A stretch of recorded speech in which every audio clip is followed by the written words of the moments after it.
Hey YouTube, this is Sean from Team Ryko, coming at you guys with a Blackwing deck list / discussion. Now, if you guys saw my video, my Yugioh announcement, we want your input. I basically send the video, leave comments and suggestions of what you guys want to see, and each suggestion will be made into a video, and a shout out will be given to that person who gave this suggestion. Now, today's suggestion was given by 34 Dreadmaster. Link will be in the description to his channel. I actually think I'm subscribed to him. I'm pretty sure, or something like that. But he wanted me to discuss the potential of Blackwings in the current meta, and basically to build a list and tell you guys why I think this list would be effective in countering decks like Dino Rabbit, Chaos Dragons, Insectors, and basically everything meta, pretty much. But let's get on with the deck list. We have 2 Sirokkos, 3 Shuras, 3 Boras, 2 Blizzards, 1 Kaloop, 1 Gale, 1 Zephyros, 1 Vayu, 3 Effect Veiler, and 1 Blackluster Soldier. Spell cards, we have 3 Potted Dualities, 1 Black Whirlwind, 1 of Weird Darkness, 2 Soul Takers, 1 Book of Moon, 1 Monster Reborn, 1 Dark Hole, 2 Solemn Warnings, 1 Solemn Judgment, 1 Torrential, 2 Bottomless, 2 Deep Prism, 1 Compulse, 2 Icarus Attack, and 1 Starlight Road. And then for the extra deck, we have Silverwind, Blackwing Armor Master, Blackwing Armed Wing, Scrap Dragon, Stardust, Black Rose, Brionac, 2 Gaias, 1 Catastor, 1 Utopia, 1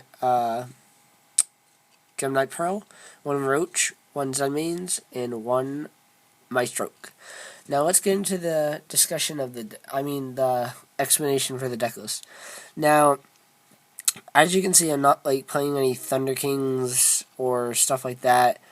I really wanted, when you're thinking about cards that can counteract the meta, you think of strong monsters.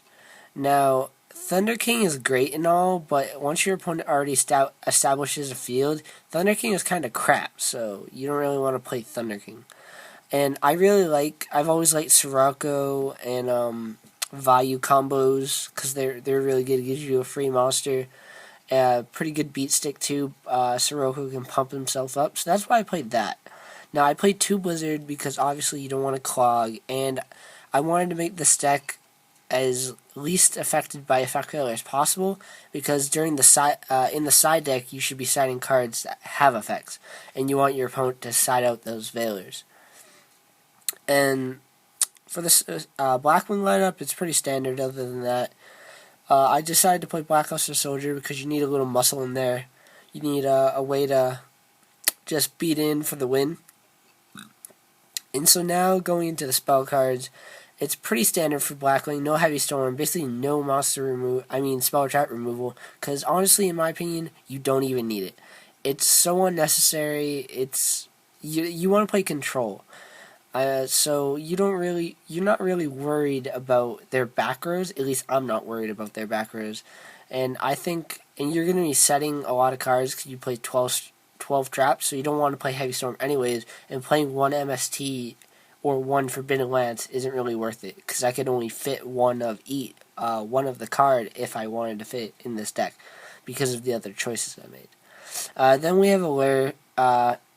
Allure's kind of in there. I was a little iffy on the card, but I decided playing the Sirokkos, I really want that extra little draw power. And I'm not playing Dark Armed because I don't really like Dark Armed because, I don't know, I think Blackluster Soldier is overall a better card, and you only really need 1 boss monster. Then 2 Soul Takers. I chose Soul Taker over Forbidden Lance because you don't want to have Lance when they already set up their field. Especially since you're playing a control deck, you're worried about an opponent already having an established field. If my opponent has a Dolka or they have a Light Pulsar, I want to get rid of that.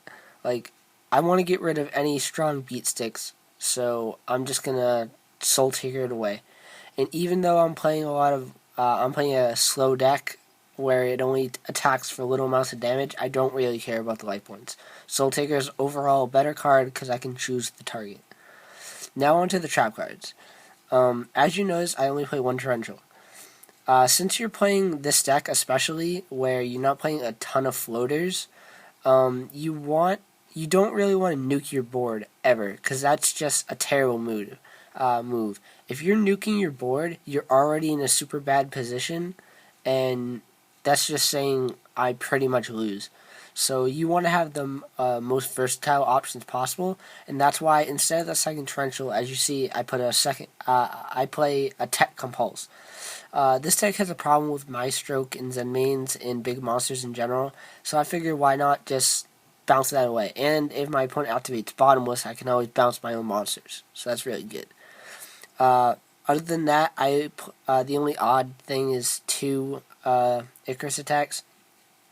I only play two because you don't really want to get rid of your monsters that much, because you really need your monsters, since you don't want to summon a monster, have your opponent let it go, and then your opponent you Icarus attack and they attack you, and then you try to summon another monster and they just get rid of it. You don't want that to happen. Icarus attack is just, and plus Icarus isn't that good because of Light Pulsar. So yeah, that's why I play that. And then I played the regulatory Starlight Road. Extra deck, nothing's really odd except for the double Gaia. This format's all about high attack pretty much, so I wanted to play a high attack level 6. And even though I play Armed Wing and Brainiac, basically Armed Wing is for value plays, and then Brainiac doesn't really come out often, so I wanted a better beat stick. And so now I'm going to talk about how good it is in the meta. Now, the reason why I think this deck is good in the meta right now, against Dino Rabbit, they can easily be overwhelmed by your spells and traps. As long as you keep their Dino monsters off the board, they pretty much lose.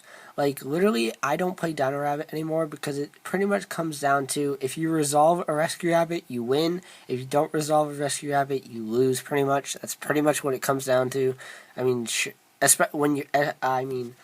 what it comes down to if you're playing against a control deck like this. If I can prevent them from resolving a rabbit, they pretty much lose. That's pretty much what happens. Then against Chaos Dragons, I think this deck is actually particularly effective against Chaos Dragons, because usually they're going to leave their Tour Guide and Sangan on the board to search for like a Lightsworn card, or they're going to leave their Lila in defense mode after they popped.